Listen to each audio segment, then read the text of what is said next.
Welcome to Ear Biscuits, the podcast where two lifelong friends talk about life for a long time. I'm Link. And I'm Rhett. This week at the Round Table of Dim Lighting, we're gonna be talking about some stuff that is making us laugh right now in our lives. And I'll expand that to what makes us laugh and what doesn't make us laugh. I think that I've been trying to figure that out as I've, pulled together some thoughts about this, and we've talked about it between the two of us in the past, just trying to figure out what it is that tickles our funny bones, and what the type of things we avoid.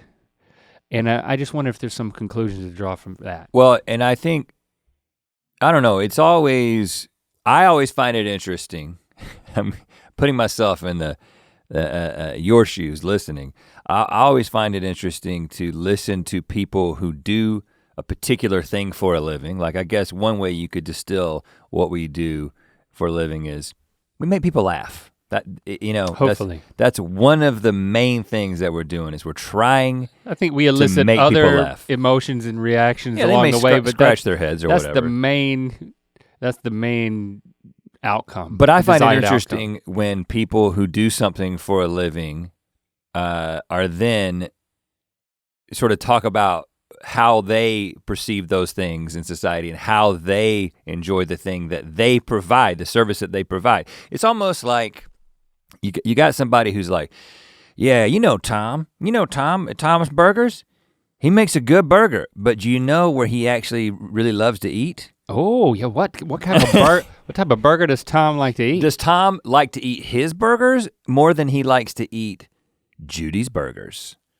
And this is not a euphemism. Get your minds out of the gutter. I thought Tom, isn't there a Tom? There is a Tom's. And there's a Tom number 2. That's something that happens in LA is that there's actually a lot. There's you'll have a restaurant. There's a Tommy's. Well, Tommy's is a chain. Tommy's is a chain that does burgers and like Mexican food. It's been around for a long time. But there's some other places that are not quite chains.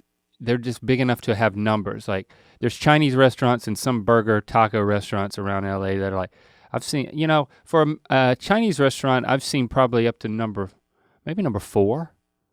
There's Frontier Walk and then there's Frontier Walk 2. I think when you get to number 5 is when you start just saying, you know what, we don't have to number these anymore. But yeah, I know what you're saying. It's like, I wanna ask my mailman, how do you feel when you get mail? Does Amazon come to your house? How do you feel about that? Does a mail person deliver their own mail? Or is that against the law? That also sounds like a euphemism. Don't shit where you eat, man. Don't deliver your own mail. Don't get caught delivering your own mail. This is kind of getting back to our sorting the mail. You want to sort the mail. Oh, well, you're gonna want to hold on to that a little bit. You want to sort the mail. Giving something I got for you. With someone else. You can sort the mail yourself. There's no shame in that. We were raised to think that there was shame in sorting your own mail. There's no shame in it. It's one of the most natural things. But what? Delivering your own mail, that's crossing the line. Okay, we're going here. I have something for you, and it's kind of crazy that you're already on this track. That I'm on mail? Well, okay, so just put a pause to that. Just clear your mind. I'm not gonna try to make a segue because there's something I wanna share with you that's not related to what makes us laugh, but I wanted to go ahead and put it at the top of the episode. And I could make a grand segue, but instead I'd rather just kind of tabula rasa, clear the slate. Oh, tabula rasa. Somebody's been watching a documentary. What? On Latin? Latin and philosophy? Well, you didn't take a Latin class. No, I didn't. I've been watching documentaries. Right. No, I know what the term that's just part of my vocabulary, man. You did pay attention in vocabulary. You did very well in vocabulary. I remember thinking about how well you were doing in vocabulary. Well, it's very binary. You either know it or you don't. I was like, Link's really into these vocabulary books that who would have given those to us class we would have been in? They were smaller than the other textbooks. It was a smaller book. It was the AG vocabulary book. So if you were academically gifted, you got an additional vocabulary book and it had like bigger words in it. Right. And you were and I took pride in that. But listen, that's not what I want to talk about. I want to talk about, it's been a while since Valentine's Day, but Christy got me something for Valentine's Day and I keep meaning to bring it in and show it to you. And I have it with me now. And you know, there's no pressure for you to immediately know what this thing is. In fact, I hope you don't immediately Well, know I watch what a it is. lot of documentaries, When so I know a lot of things. when she gave it to me, there was a process of discovery that I had to go through to appreciate what this was and how to incorporate it into my personal life. She bought one for herself and she bought one for me. I have the one that she bought for me in my pocket right now. And So it's small. I'm gonna give it to you. And I just I'm kind of hoping that you can have a similar experience than the one I had when I opened Christy's Valentine gift for me. This is the only thing she got you? It's the only thing I'm willing to share. Oh, okay, all right. And you may think, if he's willing to share this, what is he hiding? Okay. All right, so maybe close your eyes. And I want to recognize that for the video version, you're gonna get to see this, but we'll try to paint the best picture possible for just you audio I've got first my eyes listeners. closed and I've got my hand out. Okay.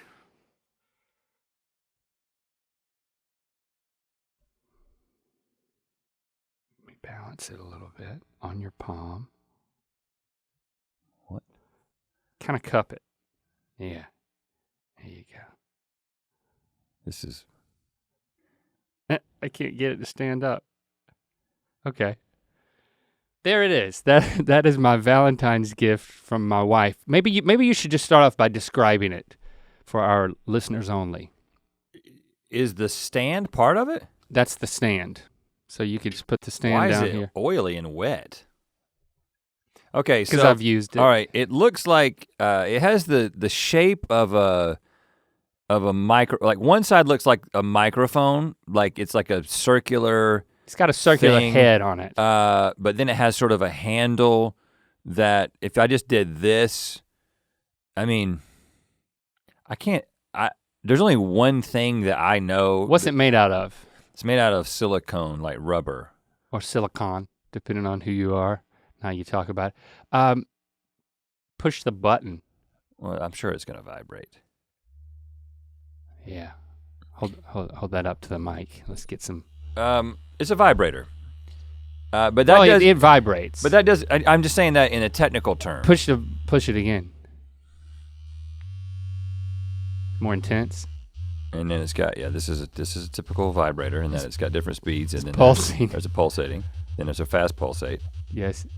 And then it goes off. And it's There's off. 4 and speeds. And you can put it in this. You can put it in that stand, and it'll sit up right for you and stare at you when you're not using it. Now It's got a neck. It's got a round head on it, and it's got a slender neck. It's got a neck that can be positioned. that bends. Now don't be too rough with it. Why is it gentle with it. oily on the bottom? Because I've been using it. So yeah, it vibrates. Christie's is pink and mine is Okay. Is, Well, black. I'll say a couple of things. If you were to, I'm sure. Yeah, I'm sure it can be used. If you wanted to sort your own mail, you could do it with this. But I'm very convinced that there's so many better options for that. I mean, the fact that it's got these little nodules on it, from a scientific standpoint, I would say that this is, and there's a hair on it, which is a clue. Okay, you can pick those off. What kind That's of hair fine. is that? Is it an exfoliation device? It is a facial cleanser. PMD is the brand. She wouldn't tell me how much she paid for this thing. I think it was over $100. And Well, that's a ripoff. basically, for what I'm trying to tell you is for Valentine's Day, Christy gave me a vibrator to rub on my face. Right, a face vibrator. A face vibrator. Bye. I mean, I've never had a gift like that before. And sometimes we'll do it in sync, over our sinks. So at the same time, in tandem. The idea is that this is better than your hands because it's gonna exfoliate. It's gonna shake dead skin loose. I've got a manual face brush that I use in the shower But to exfoliate and stuff. But what is the? She's saying this is better. Well, I'll tell you why she thinks it's better. Because marketing. That's guarantee why. you. Instagram marketing. No, Period. It has nothing to do with the world. It has everything to do with you, Link Neal, in particular and what it's like to know you and to experience with you. Now, what is the brush in the shower made out of? Bristles. Okay. I bought it myself. Right. I have zero doubt. I would bet every dime I've ever seen or will ever see that you brush your face too aggressively with this brush. I thought you were gonna say that bacteria grew on it, which is also true. They say that this thing is like antibacterial. That's not, I'm just saying that Christy has probably observed you brushing your face with that brush, and she's worried, as she should be, because whenever you get to cleaning or touching or basically everything that you decide to do, you do very aggressively. So you're saying I don't exfoliate, I maxfoliate. Yeah, I'm saying that your exfoliation is clearly, definitely, without a doubt, too aggressive. I mean, you freaking got told by your dentist that you were brushing your teeth too hard. The first thing I did notice was that because you grab this bottom bulb and there's a little skinny neck. It has a give to it. And I was thinking, this is not got enough scrub to it. Exactly. It does though, because you don't have This is not what I want to talk about. You don't have to. I agree with this. Okay. Listen, I agree. Your wife saved your face. The reason why she got one for herself too. The reason why it is marketing. It's an anti-aging and face vibrator. Because, they say things like, oh, it exfoliates, it doesn't scrub too hard, it's antibacterial, but basically it's just to put something on your face to just like, it's supposed to be more of a deep cleaning. Well, we're in the age of vibration. Everything vibrates now. We're in the age of vibration. Your toothbrush vibrates, your face brush vibrates. And let me tell you, my There's battery. only one thing that actually needs to vibrate. What? An actual vibrator.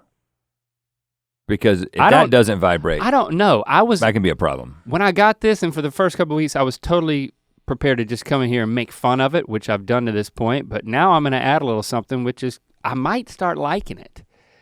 I really, my battery went dead in my toothbrush. Quip is a sponsor, not currently a sponsor, I don't think, but they'll come back around. So be it. I'm on board with the Quip. When the battery ran out, I was like brushing manually, and I really felt like it wasn't doing the job. Is that why your dentist was like, you're brushing too hard? You were like, well, my toothbrush stopped vibrating. I think I had to make up for it. My teeth have improved from that point, but it is a bit strange to just rub a vibrator all over your face. But I just wanted you to know that every night I'm doing that. And if you think about me, that's what I want you to picture. Well, I'm not going to be thinking about that. Have you put it anywhere else? No, because that's what would be a problem with me. I also think that this is kind of a back door, for someone who is associating some stigma with self-pleasure. And hey, we want to remove any stigma we can with self-pleasure, which is the thing that you were talking about before I even brought this thing out of my pocket. Right. By the way, you can keep it in your pocket very discreetly. I'm talking about, I talk about self-pleasure at least once a day. It usually doesn't happen on this podcast. I'm going to be, whenever I start traveling and stuff, you'll see me in airport bathrooms using this vibrator on my face. But you have to, how you see you have to people use it brushing with their teeth? soap, right? Yeah, I put a little dollop of face stuff there. It's an anti-aging thing that's supposed to make you look more youthful. Now, and that's just there's no shame in that. That marketing is irresistible. I've been exfoliating for the past 2 years and having never done it before, but it's not with it doesn't vibrate. It's just a thing I scrub on my face with my hands. Mm-hmm. You know what I'm saying? What else needs a vibrator? I move my hands very quickly when I do it. I'm trying to figure out, the seat in my car will vibrate. There's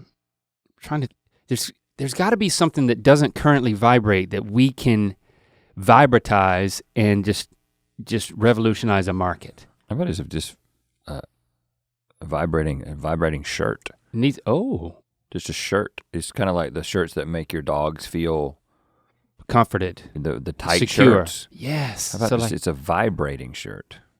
A tight vibrating shirt. I think you can vibrate too much though. That's getting close to still massage of places that you would massage. Like if the shirt's really tight, even if you if you inflate it a little bit to make it really tight, and then the massage kicks in, I'm sure people have thought of that. But I'm thinking of something else.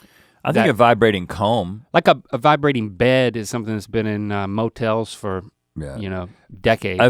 So a vibrating comb. A vibrating comb. So because I've got this wavy hair that gets, I mean, literally I cannot, if you've got hair like mine or anything curlier, you can't just take a comb and just comb the hair. The hair is, the structure of the hair, you can't run a comb through my hair. And so, without pulling a bunch of it out. So the only way I can comb my hair, and I've never had to comb my hair because it's never been this long, is with a vibrator. Is one of those wet brushes. So I literally, the only time I comb my hair is in the shower while there's conditioner in my hair. Get all the conditioner in my hair, and I work all the knots out of my hair. And by the way, I pull so much hair out, like enough hair to sell to the hair club for men to make a hair for a bald man. Oh. Like every time. And that's scary, isn't it? And I only do that like twice a week because it takes so long. I don't have time. Well, you might run out of hair. If that, it would be, this is waterproof. You make that brush vibrate and it's gonna work. It's gonna work its way through the, you know what? I bet you could look on Amazon right now. Or at least feel good. Vibrating brush is probably already a thing. If not, let's file a patent right now. Vibrating pillow? I might get old. I mean, you definitely can't read a book or your phone like with your head resting on a vibrating surface. Vibrating pen. So you look like a nervous writer? No, it vibrates very quickly, and it makes I bet you it would make the process of writing even more enjoyable. No. Maybe increase your stamina and also make the ink come out even more uniform. A vibrating pen. Vibrating underwear. Well, that exists. What? Yeah, that exists, man. I could tell you a lot of things exist. I go to those websites. You talking about Adam and Eve? Yeah, Adam and Eve, and there's other ones like that. Yeah, you can get vibrating underwear. I mean, basically, it's just a pair of underwear that has a little vibrator pocket in there. I mean, that's exciting. Yeah, I'm into it, but that's been done. We're not going to win any awards for that. Invent America is not going to give Johnny a scholarship for that. I remember there's that website, mypleasure.com, not a sponsor. That's another one. That's a good one because there's no pornographic images on that website. So if you want to avoid those, if that's not your cup of tea, then you can go there and you can get your bedroom toys, and you don't have to worry about seeing things that you don't want to see if that's your thing that you don't want to see. Also not a sponsor, but hey, shout out. I think they're still in business. Not having the real people on the website was probably hurting the business. But like you said, maybe there are people who, I kind of want to see how it fits. Do you know what I'm saying? I kind of that term. I kind of want to know, like, well, how does this actually relate to the human body? How do how do these vibrating underwears go on? Is it one leg through each hole? In the waist to the top? But there's nothing, let's see. Cause like your Xbox controller vibrates, you freaking, everything vibrates. Is there nothing that we can come up with that we can get excited about? Cause I think the comb is not a bad idea. Comb is not a bad idea. We got a musical comb. It probably exists. But if it's musical vibratory. Well, all right. We could talk about that all day. All right. I'm gonna put this back in my pocket. Yeah, just don't vibrate it while we're talking, please. We also in my jacket pocket, not my pants pocket. We don't have anything that vibrates in the Mythical store, but we do have magical mugs that change color when you put. They're heat activated. When you put a hot beverage in there, it creates a scene. Mine has is related hot tea. To the Good Mythical Morning intro. It is revealing the scene, but I can tell you right now, one of the things about this is that when you put your hot drink, your coffee, your tea in this thing, you can get an indication that it's starting to cool, that you need to get back to it before it gets tepid.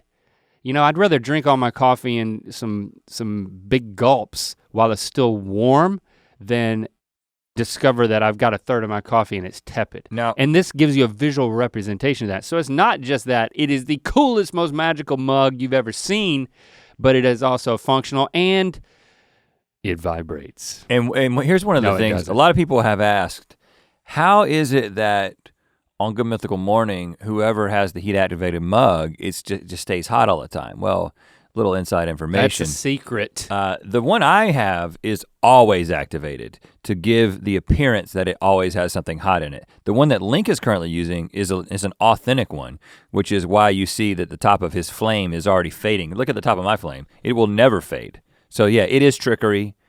And if you're a member of the Mythical Society, you already knew that because we answered it in an AMA. We give all types of secrets over there. Double ad, yeah, mythicalsociety.com. And mythical.com to get your magical mug needs met.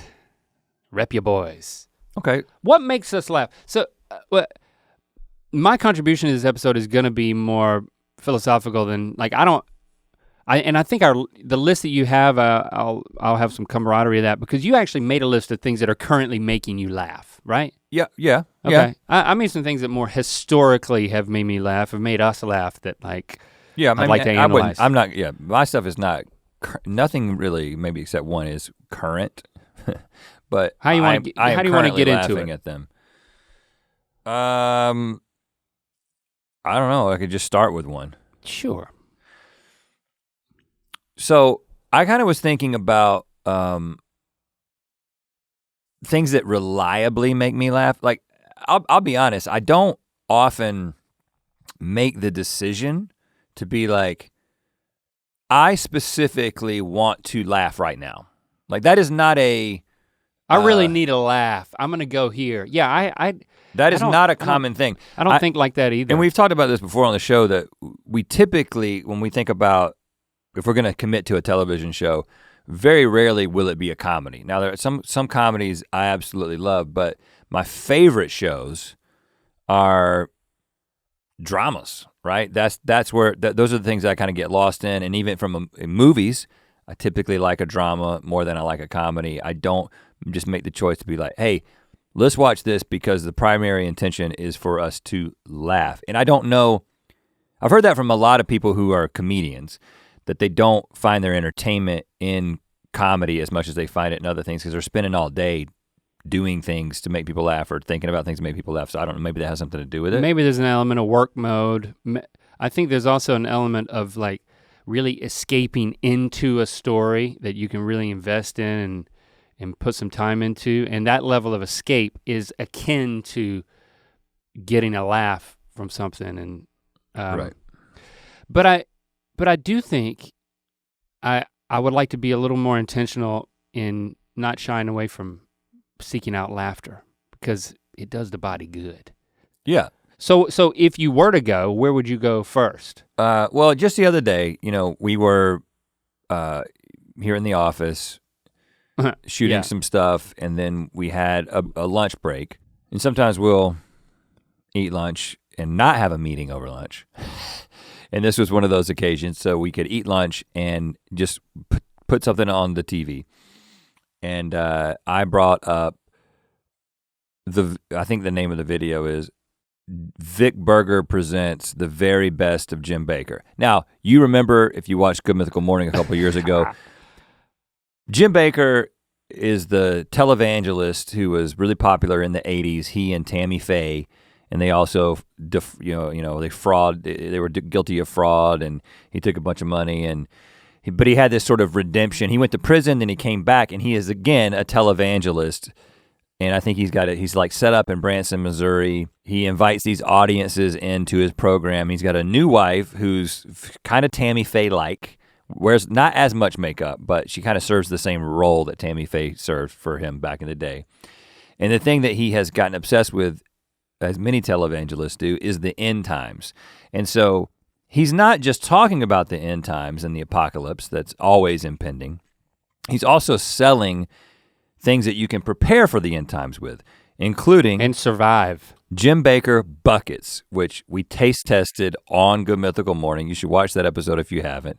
It's like a big 5-gallon plastic paint bucket, but it's filled with food. And on his show, which he's got like a morning show set, and he's got his wife as a co-host, and he's got these other co-hosts, and they've got a studio audience that's sitting in like dinner play settings. Old folks mostly. Yeah, and I mean, you'd think you would open a bucket and it would just be full of cream corn or potatoes because they make it in the buckets and they stir it as if they're feeding They present it in 5,000. the most unappetizing fashion imaginable, including having a giant bucket of rice in which Jim Bakker reaches his bare hand into and just eats the rice. Now, let me just say, I could watch any of this Jim Bakker programming unedited, just as it is, and be very entertained. And I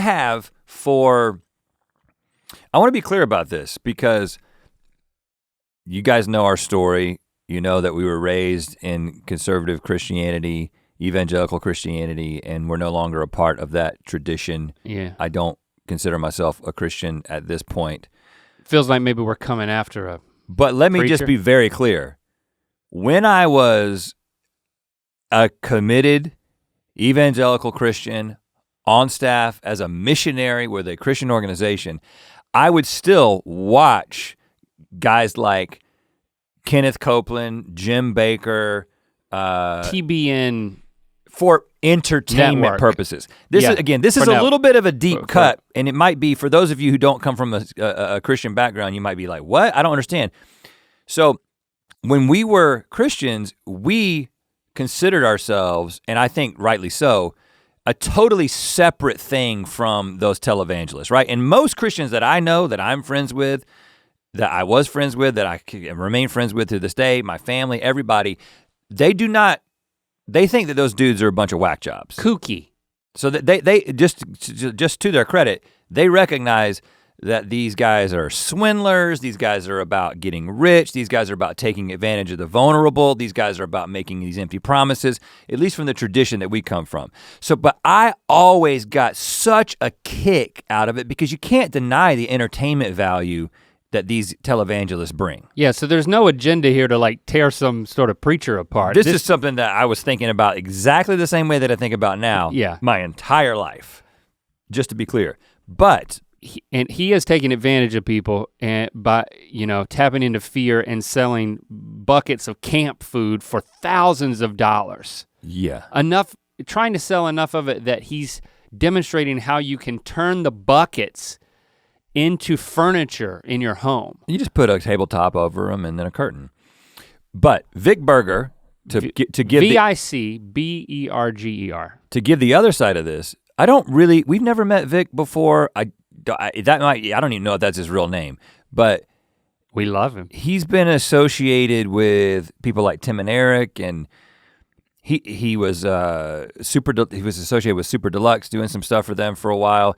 But essentially, this guy is the master of awkward edits, of taking people who are genuinely already funny and weird and awkward, and then editing them in a way that accentuates that awkwardness to a complete new level. The music and the edits and the way that he kind of doubles back on things and emphasizes things. It's a creative layer that's editorial in a sense that like he's bringing his point of view to it and adding another layer, but you never lose the initial purity. magic. You can watch a Vic Berger edit and appreciate the fact that yes, it's manipulated, but the things that Jim Bakker and his cohorts are saying is not manipulated. I'm sure that he really said and did all these things, and so, like you said, you could just watch the show. You need a little more patience, and you have to get over the sadness of him taking advantage of people. But at a certain point, especially with Vic's additions, you can just embrace it as this strange comedy. Well, I'll push back on that, getting over the sadness of him taking advantage of people, because Getting over it's not the right word. I'll just say that I think that the people who are taken in by people like Jim Bakker, I don't have a lot of sympathy for them. Well, I'm that's just- harsh because I mean, you got like you got some blue-haired grannies, and it's just you got to protect those people. You can't expect them to take advantage. But what harm is being done to them? Money? They're being drained. Yeah, but they're getting buckets of food. I don't think people are going broke. I don't think these old folks are going broke buying Jim Bakker buckets, And I do think that but they're scared of the end times, and they're well, It's fear mongering. I do think that, and I don't have Jim Bakker buckets. I have a fair amount. I have a few months supply of freeze-dried food at my house, and I got you some. And that's probably the only. You probably have like a couple weeks that I gave you. Thank you.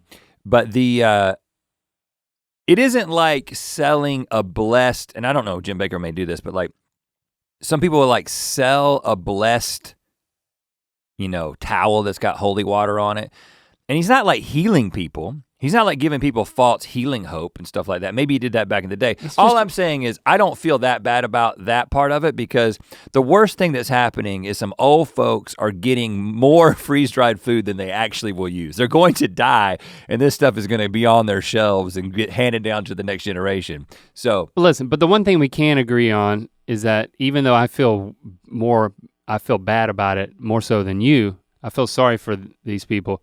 It's so funny that you can still get over it. I can still get over it, and we can agree on that, how funny it is. I mean, it's taking this reality and it's adding this creepy juxtapositions, and you gotta watch it. And I'm sure this is one of the things you're gonna talk about. No actor, here, I'm not interested in an actor portraying a Jim Bakker character. Now, sure, I would laugh at it. Like you, okay. I'd pay a ticket price to watch Sam Rockwell and a Jared Hess. Yeah, well, no, okay, I'm a fan of that already exists. I'm a fan of the Righteous Gemstones, the HBO show, which is different, but I'm a fan of that. It's kind of making fun of kind of televangelist megachurch culture in the South. But it's a totally different thing when you know this is a dramatization. But I would much rather see the real thing. And I'm sure that first of all, I know that Jim Bakker and his wife and the other people associated with it, especially some of the younger people who are some of my favorite people to watch, are the younger people who are associated with it, like on stage. Yeah. I know that they know about the Vic Berger edits, and that they're mad about them because they think that it misrepresents them. And like you're saying, not really though. It's like he's taking all the things that you said and you did, and he's putting them together. And yes, he's manipulating the edit. And if this was in a court of law, this would not be admissible evidence. But we're laughing at the things that actually happened. Because the juxtaposition we have this shared fascination with like people being real. I mean, you know that as a family we've dedicated our lives to watching Survivor. That is like our life. It's the funniest show on television. But you know what? One of the things that I love about it is that when you get some really good characters, which is basically just people who are unabashedly strange, and they can't hide it.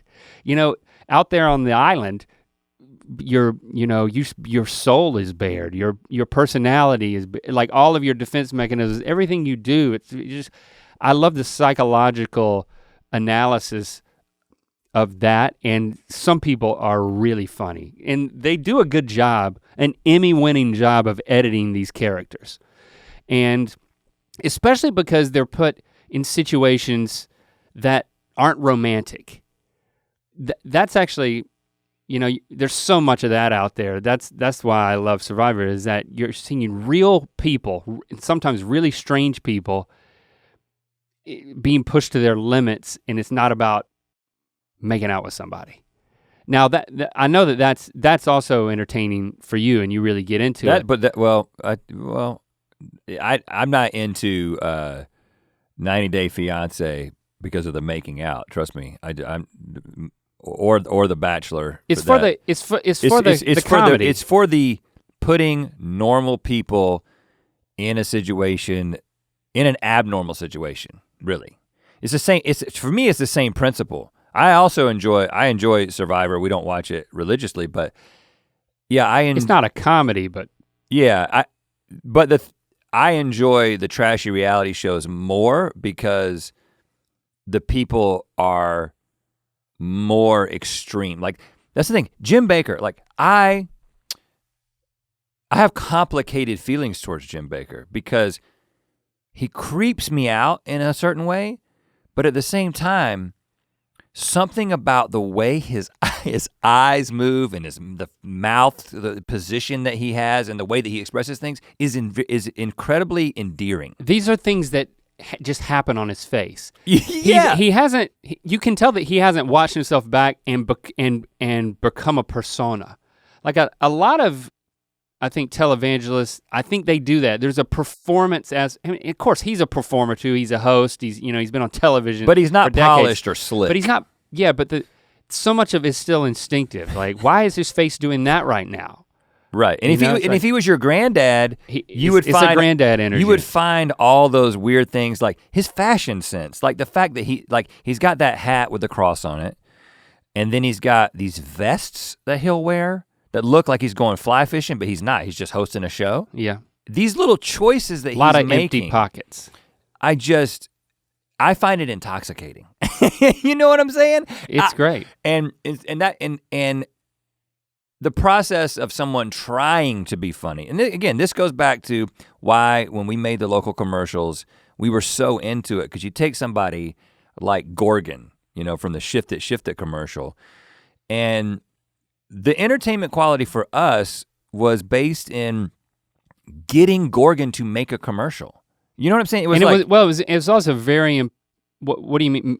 Well, it was very important that we preserve and platform the strangest parts of our clients that were actually real. Well, but also we didn't manufacture a personality for them. Like the scene where he is answering the phone, but he hesitated. And he yeah. We didn't fully direct him. When you want to get these type of performances out of people, you direct them enough to push them in a direction. To see what they would do. But then you let them direct themselves.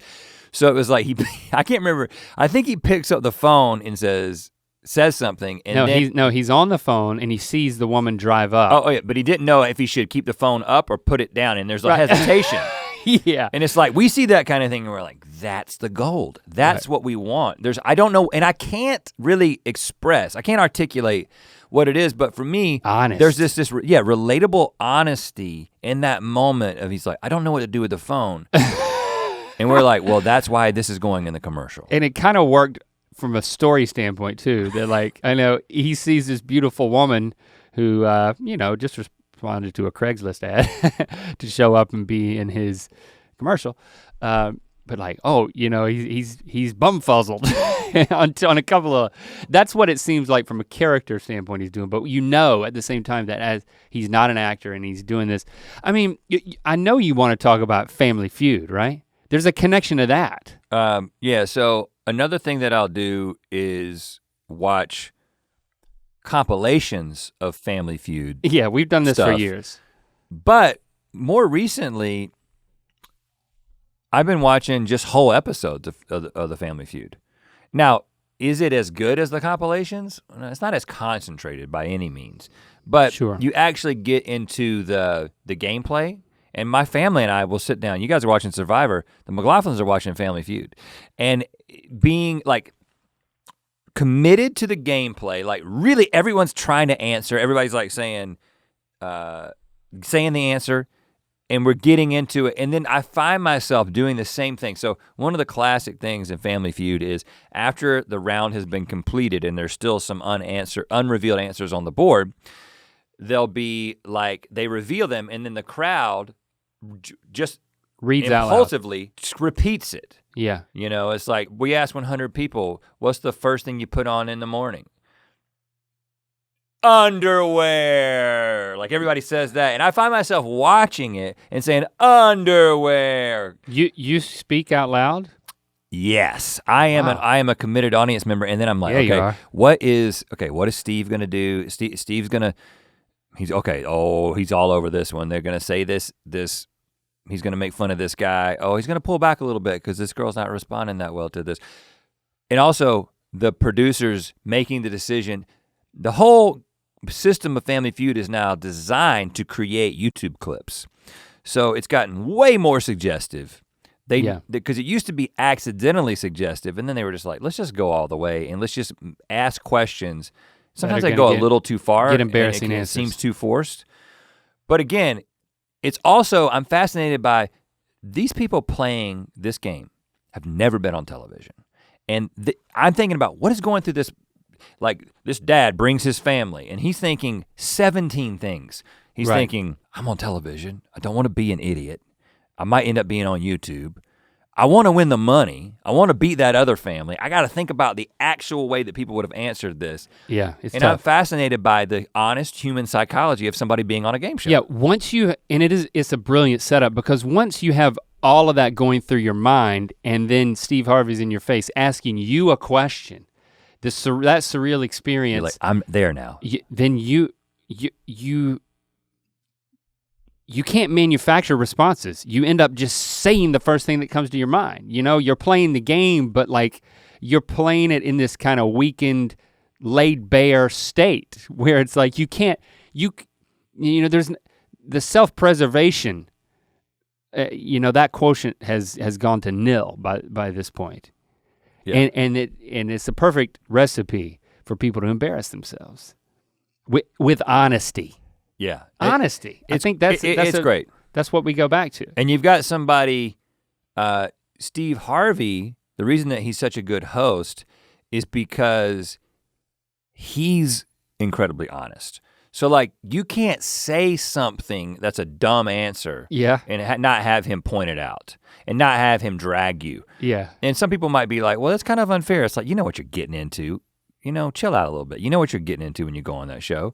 And the thing is that in the same, you know how you and I we make observations about people. We've talked about this many times where we'll go to a party, whatever, we have an interaction with somebody and there'll be something specific about a person, just something notable about them. And then we'll get into the car, go home and be like, hey, when we talked to that guy, what did you notice about him? And then we'll be like, we have fun figuring out, well, what was it that you noticed about him? It was his jacket. Or it was the way he pointed at somebody when he was talking to them. Yeah. What is some specific thing? We're fascinated by that element of human behavior. Was he winking? And then or was there something in his eye? And Steve Harvey will not let you get away with something. He points it out and then he can be funny about it in the moment. That's what makes him good. That's every Family Feud host has been able to do that. But the observational sense of humor does make me think of Seinfeld. I that was our favorite sitcom growing up. It was unlike any sitcom before it, but it's taking, you could tell when you were watching these characters and everything that happened that it was Larry David and Jerry Seinfeld pumping these characters full of their observational humor. So yeah, you're one step removed in that these are actors, but the subject matter was still that observational honesty and exploring that stuff. And then you with a character like Kramer, or a lot of the characters, it was the other characters kind of picking Jerry picking apart his dates. Everyone picking apart Elaine's dates, including Elaine, and they picked apart everybody that was outside of their circle, which I think is something that maybe we enjoyed and then adopted in our friendship and sort of picking apart other things. But they were all assholes. Yeah. All of them. All four of the main cast. Who never changed. Kramer wasn't. No, he wasn't, yeah. As much, but they were all assholes, but, and that's why one of the reasons people didn't think that it would work is like, well, who likes these people? And it also might be one of the reasons that I didn't a younger generation watches it now and is like, well, first of all, you have to get over the 90s of it and the laugh track and all that stuff. But it wasn't that I liked them first. I understood how they thought. Right, yeah, exactly. And then you start to like them as people when you start to appreciate more of it. But, I was thinking about like, what are the shows I watch now? Like, I watched Ted Lasso and I really liked it. But not necessarily for the comedy. But I mean, there were definitely funny moments. I like it for the heart. Yeah, for the heart, I think it was, I really enjoyed how the characters all went on journeys. And I don't think it was first and foremost the comedy that made me love the show. It took a while to get into it. There was like some hokey situations or whatever. But some of my least favorite parts of Ted Lasso are some of the jokes that don't work. Now I think Ted Lasso as a character, oh yeah, like he worked. I love the show. He was locked in. It was the people around him and the type of jokes, but you know, as we've talked about the things that we like the most, like when I think of television, I think of Seinfeld, I think of The Office, and then when I think of movies, and I try to draw some conclusions from this, like the type of comedy movies that we like the Adam Sandler movies, even the Will Ferrell movies, like that type of stuff that was like over the top. I watched some of those, but I never really got into it. Like the type of comedies that I really got into were like the Coen Brothers comedies, and then trying to figure out why is it that I thought The Big Lebowski was so much funnier than, well, I was gonna say Talladega Nights, but that's a really funny movie. I think that one's an exception because I also think that Will Ferrell and Adam Sandler it's a very different approach. Yeah, once I began to appreciate the Adam McKay of it all, and once he started to create so many other Oscar-worthy movies, is that like I started to reassess how I had written off those Will Ferrell movies, and I do think that they're great.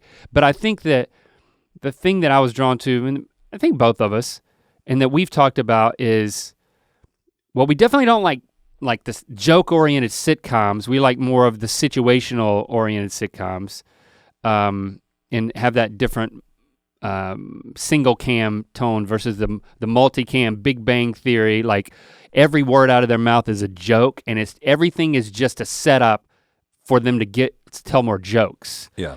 And realizing that didn't resonate with me, but seeing what was different about the things that did, and I think one of the things I concluded was,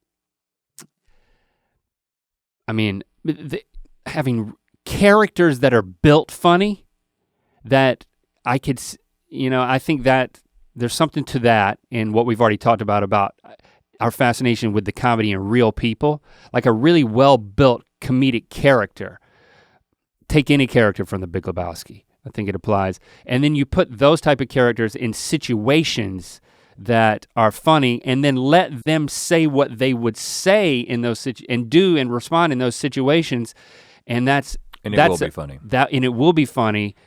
I love that. And there will be, as opposed to the joke-oriented stuff when it's like all of this is just a setup so they can say things that are funny. Yeah. And then it's all about, well, did I laugh at that joke or not? And did I laugh at a high enough percentage of the jokes to think this movie was good? I think it's when you can sense the presence of the writer. It's a turnoff, right? For us, yeah. So and we say funny situations versus jokes.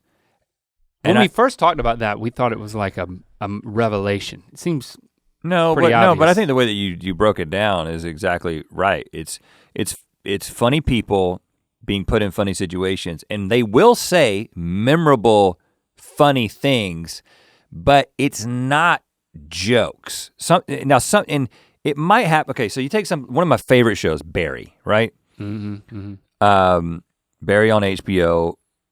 Bill Hader, plays basically a hitman who's trying to become an actor, and it has one of our favorite actors in it, Stephen Root, and it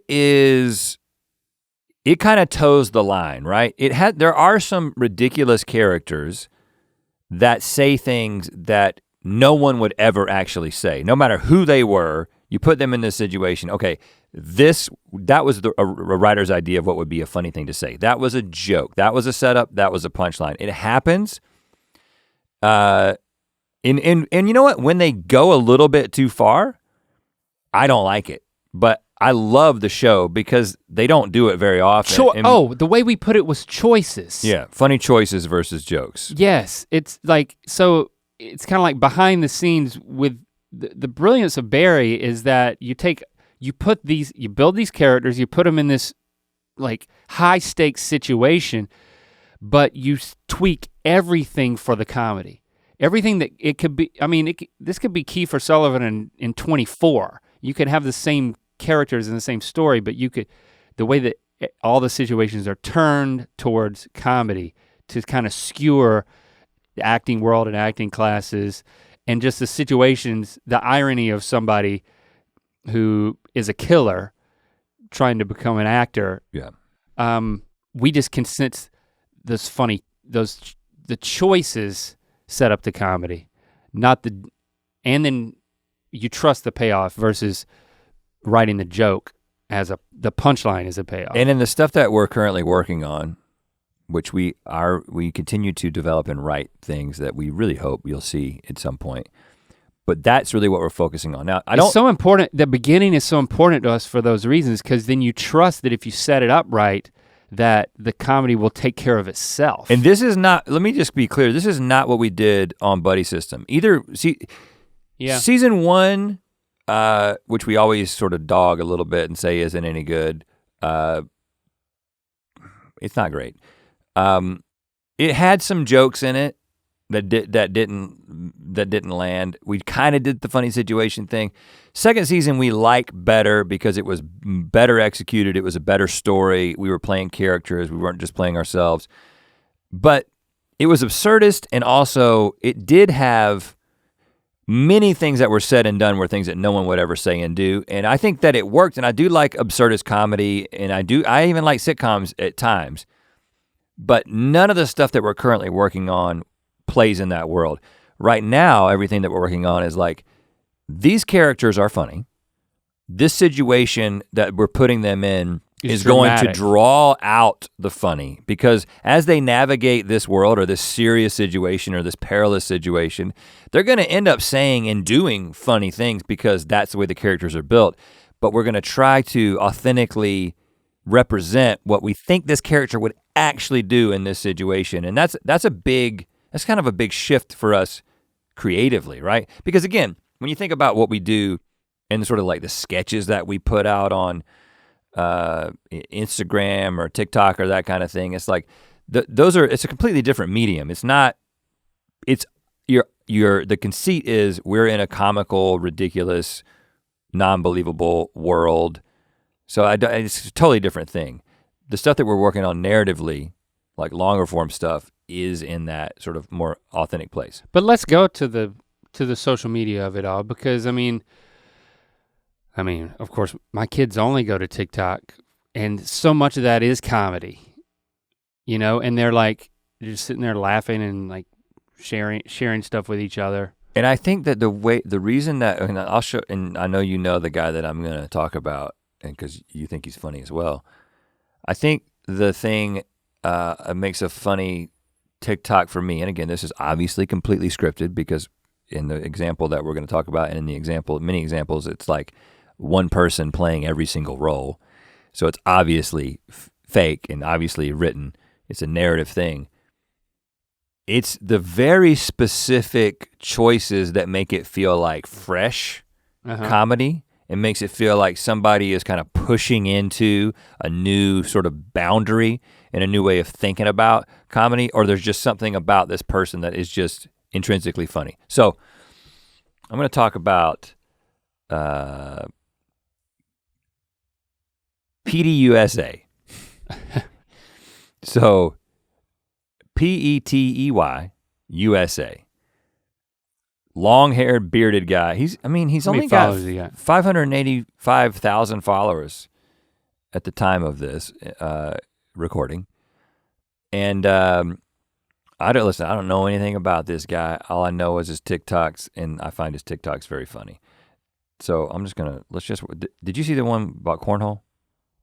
Yeah, I've seen a lot of these. I really like him. Okay, well let's just watch the one about cornhole. And he's playing this, PETYUSA is this character, but something about the fact that you don't know what you're gonna get when you scroll across TikTok, you wanna believe that this is a real person, and he does such a good job in his portrayal that, the nature of the comedy is so strange that you know that it's intentional, but it's also so strange that it must have come from a really strange person. So you start to think that this guy is self-aware enough to tap into his strangeness, but I think there's a lot of the real guy out front here. Definitely. So even that, trying to parse that is fascinating. He's not trying to be somebody who he's not. He's trying to be an elevated version of himself. Okay, let's watch this one about cornhole.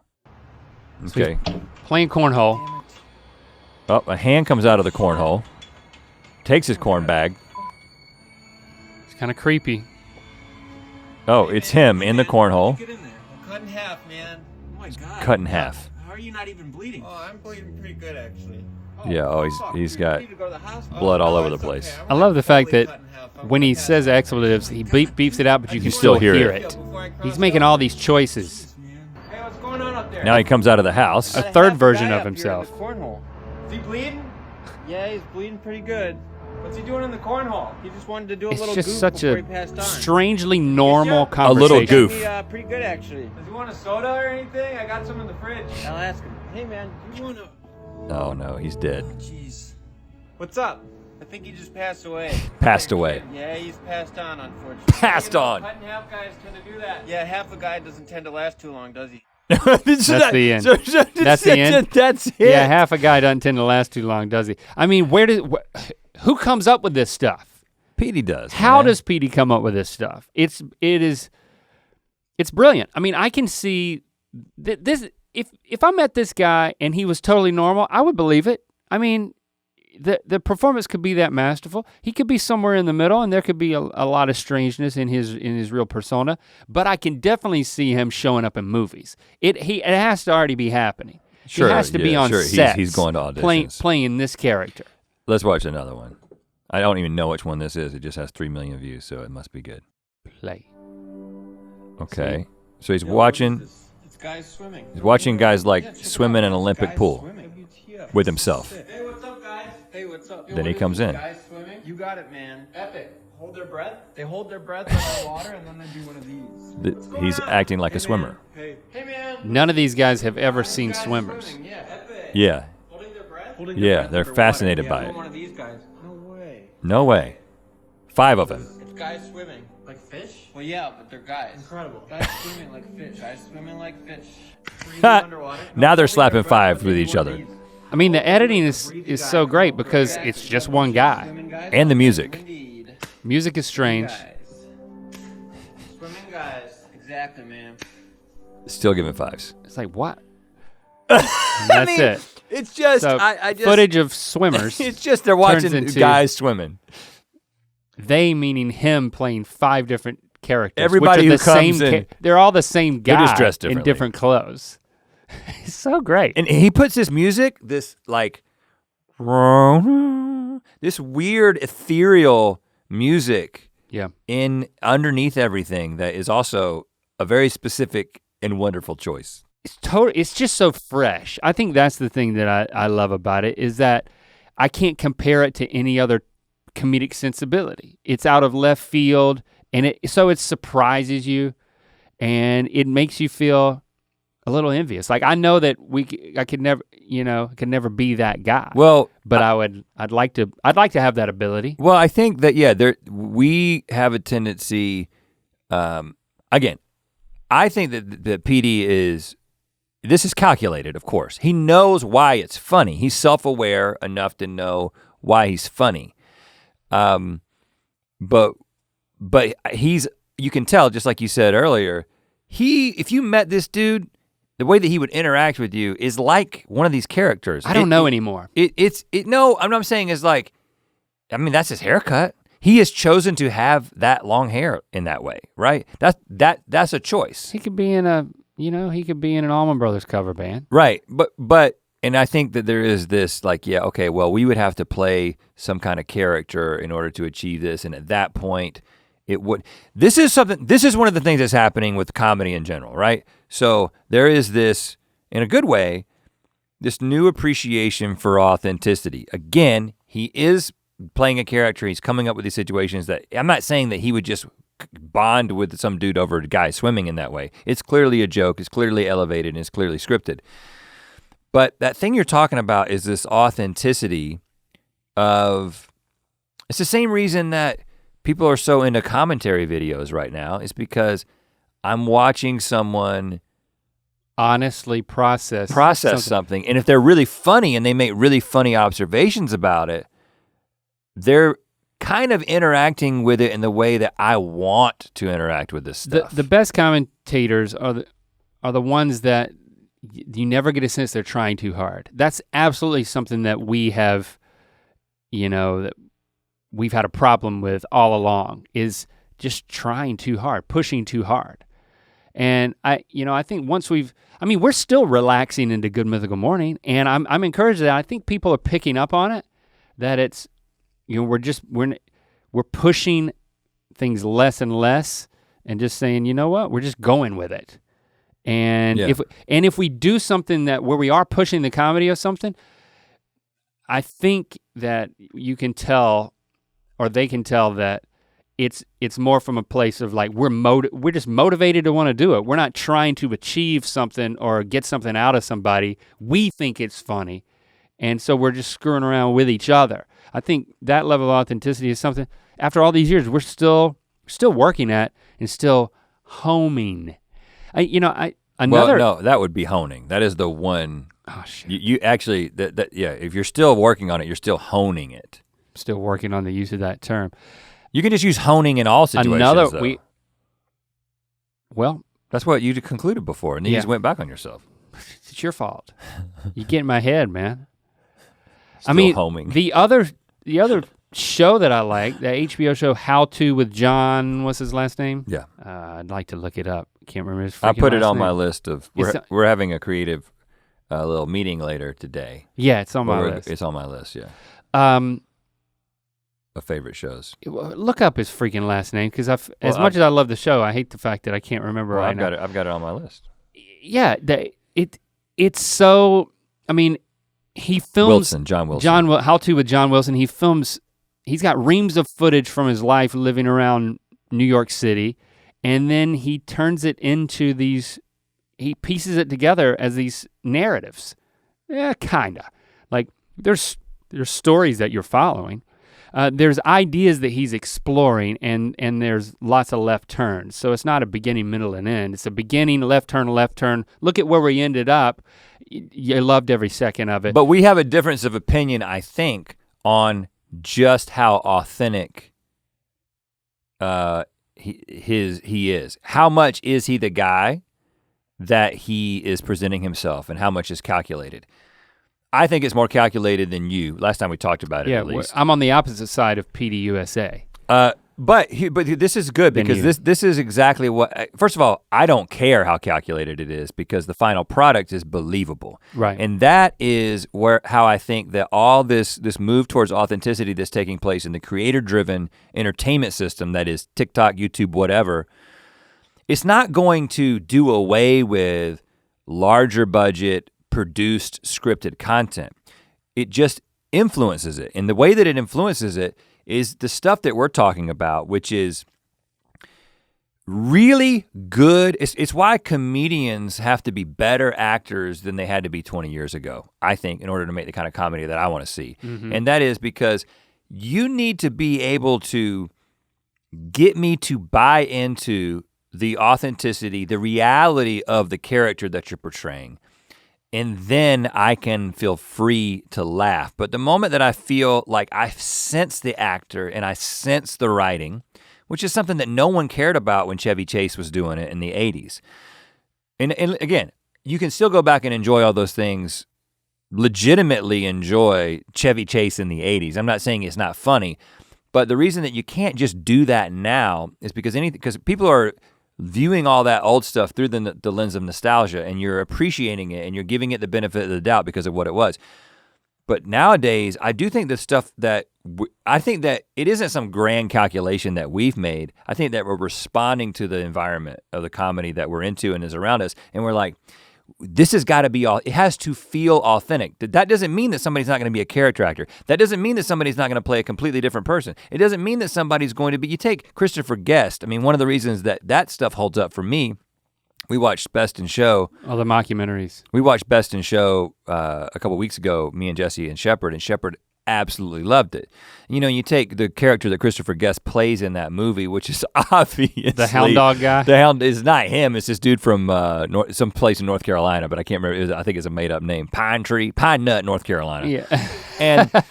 But everyone plays those characters so authentically. What does he list out? He lists out different types of types of nuts. Types of nuts. You got pine nuts. You got peanuts. You got almond nuts. You got.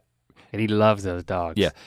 But the reason that he's funny is because you can tell it's Christopher Guest doing this off the top of his head. But he's also tapping into something that is representative of something that is real and exists. Yeah, which is why Talladega Nights is kind of like the outlier Will Ferrell movie for me, because I knew how true it was, and it was actually a lot more grounded than someone who didn't live, grow up around where we did, would think that it was just too ridiculous. But it was actually more grounded. Truth. I mean, there's all kinds of theories about what makes something funny, and philosophers have been debating it forever. But I always kind of gravitate towards this idea that there's truth in comedy, and that's the thing that you're kind of connecting with. And you can get to truth through things that are absurd and completely unreal. Like, we both are huge fans of The Mighty Boosh, and nothing that happens in The Mighty Boosh it's almost like you have to pick a side of the argument, right? You have to be like, I'm going to try to be authentic and represent the truth in a way that you'll find relatable, or I'm gonna be so far removed from your own understanding and experience that it's almost, there's an uncanny valley, I think, between like, absurdist and realist. Yeah. That I just don't, if you live in that uncanny valley, I love Rick and Morty. I mean, the absurdist nature of Rick and Morty, I mean, as an animated show, I guess as an old fart like me, it's like you have that suspension of disbelief and like, but yeah, The Mighty Boosh did that too, where it was like, you're just gonna embrace the crazy. When you talk about the evolution of comedy, it does, and of television, I mean, it does make me think of like the brilliance of WandaVision and how I noticed that I enjoyed the later episodes better because it was easier to enjoy them because the form was something that was closer to. It's more familiar. It was more, it was more real because of that trajectory that you're describing in comedy applies to television in general. I think about, if you go back to if you showed an episode of Modern Family, which is still very heightened, but if you go back and you show that to someone from the 1950s and you remove the shock of technology and culture and you just made it about the way they were acting.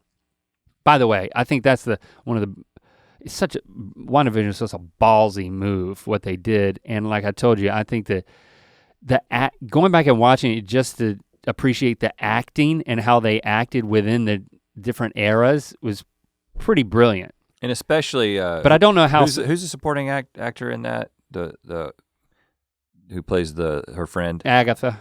Yeah, who plays Agatha? Yeah, she's fabulous. Catherine, whatever her name is.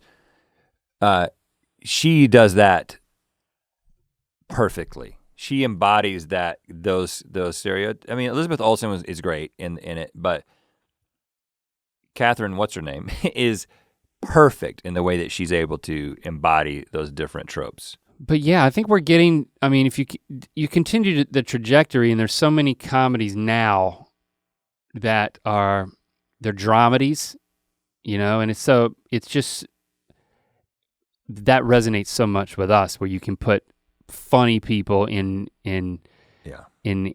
real situations, and you can have it all. You can have comedy and all those things. Right. Now what? Well, I mean, I think I don't know if we've learned anything, established anything, or if you've gotten anything from this. It was a fun conversation, though. Yeah, thanks for having it. Thanks for being here. And I can close with a rec that anything that I talked about is a rec, but I will say that if you want like a 45-minute uninterrupted, just sit back, enjoy it experience, just Google Vic Berger Presents the very best of Jim Bakker, and it's just delightful to me. Check it out. Hashtag Ear Biscuits. Let us know what you thought about this conversation, and where you go for laughs. Especially if you come to us for laughs. I'm interested in the other places that you go. Yeah. What's the Venn diagram in your life? The comedy Venn diagram. We'll talk at you next week. To watch more Ear Biscuits, click on the playlist on the right. To watch the previous episode of Ear Biscuits, click on the playlist to the left. And don't forget to click on the circular icon to subscribe. If you prefer to listen to this podcast, it's available on all your favorite podcast platforms. Thanks for being your mythical best.